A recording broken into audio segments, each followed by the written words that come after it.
Hi,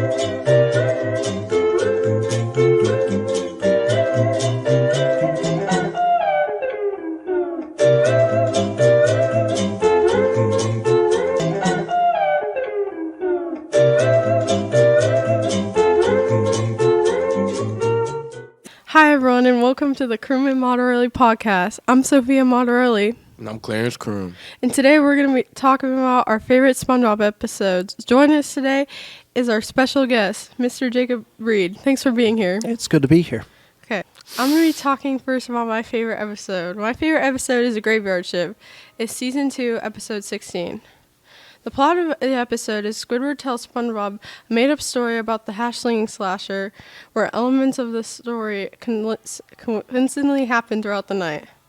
What I like about this episode is how he tries to scare SpongeBob about the story, the hash-slinging slasher. And it kind of draws us in like he's a scary murderer, and then a person whose silhouette looks like the hash-slinging slasher shows up, and it's not even really him. Mm-hmm. While they are on the night shift, things that happen in the story happen in the night shift, which are the lights flickering on and off, the phone ringing with no one at the other end, and the arrival of the bus that ran the fry cook over. I thought it was so funny in the ending that it shows Nosferatu when he was the actual one, like, flickering the lights. That was my favorite one. Mm-hmm. Now, you guys could share what you liked about the episode. Yeah, what do you like? Oh, you're going to start with me. I thought it's such a good example of SpongeBob really depends on using bit comedy. And what I mean by that is that it's these little memorable moments that keep coming up over and over and over again. So, like, all the different signs of the hash-slinging slasher. I like, love what that. are the different signs? Can we name them all? Well, the lights. The lights will flicker on and off. And then the bus. Oh, the bus. And then the phone. And the phone will ring and nobody will be there. And I think that episode does a really good job because there's even a bit where Squidward's like, and the walls will ooze green slime. Yes. Oh, wait, no, they do that all the time. So it's even kind of like poking fun at itself where it follows that like formula. But a lot of different horror stories and like myths do that too. So I thought that was very clever. What do you like about it, Clarence? Yeah, same thing as him. Yes. Okay, you could talk. Now, I'm going to be talking about my favorite episode. My favorite episode is Pizza Delivery. It's season 1, episode 5. Plot of the episode: Mr. Krabs have SpongeBob and Squidward deliver a pizza, and they get lost trying to deliver it. What I like about this episode is how entertaining it is.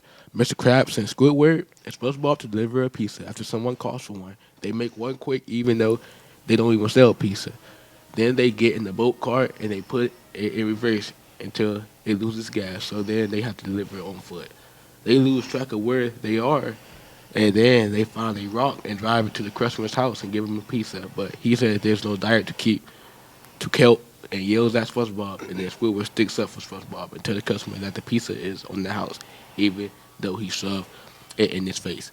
Then he tells SpongeBob that the customer ate the whole thing in one bite, and it makes SpongeBob feel better. I thought it was funny when SpongeBob was singing the Krusty Krab pizza song. This was sort of opinion on this episode as well. My favorite part was when they sang the Krusty Krab pizza song. Yeah, the Krusty Krab pizza, it's iconic, right? It's the best part. And I think that's because he just goes through different, like, genres of music, right? The one that I remember most is when he's going like, the Krusty Krab, yeah, pizza, like that. That's the best. Yeah, that's iconic. Yes. For me, there's a few lines that are very memorable. The Rock. Yes, The Rock. It's a rock. A rock. Yeah, The Rock. The pioneers used to ride these for miles. Like you can't go on a hike anywhere without somebody cracking that joke.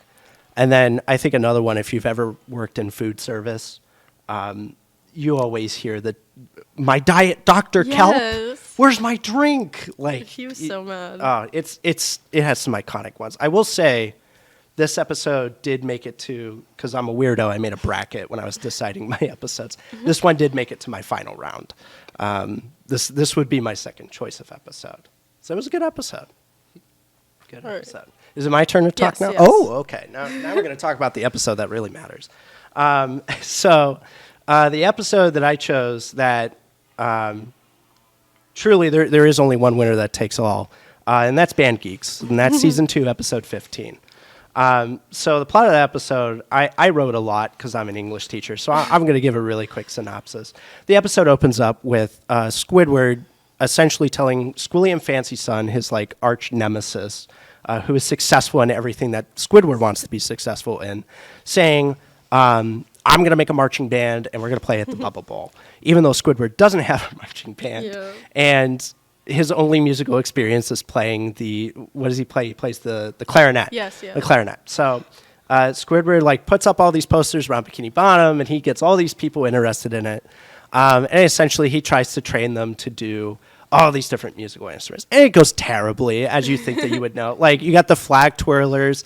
They twirl so fast that they literally fly into the air and crash into the ground. And, they end up dying. And nobody can play any of the musical instruments by the end of the week. So, like, his dreams and heart are just broken. And he tells them all that. And then SpongeBob, of course, rallies everybody for, like, one long night of practice, which, if you've ever been in band, you know what that's like. And they show up at the Bubble Bowl, and the episode ends with the Bikini Bottom marching band giving a stunning performance of David Glenn Isley's Sweet Victory, where, like, both Squilliam and Squidward are surprised. Squilliam has a heart attack, I think. I think that's how the episode ends. It's like he's on a stretcher and he just leaves. And Squidward ends with, like, that victory pose, like that very 90s, he's got his fists up in the air. But yeah, what I liked, there were a lot of things that I thought made this such an iconic episode. First, it wasn't about SpongeBob. Yeah. This was one of those few episodes where Squidward got to be in the main light, and I think that's great because he gets kind of into this like character that is easy to make fun of, but this kind of opens him up as a complex character. But because of that too, everybody else in Bikini Bottom almost gets like an equal amount of time to be represented. I mean, think about it. This is the first episode where you get to see, well, maybe minus the Christmas episode, but you get to see, you see everybody. Like Patrick's there, SpongeBob's there, Sandy's there, Larry's there, Mr. Krabs is there, Mrs. Puff is there, Plankton's there.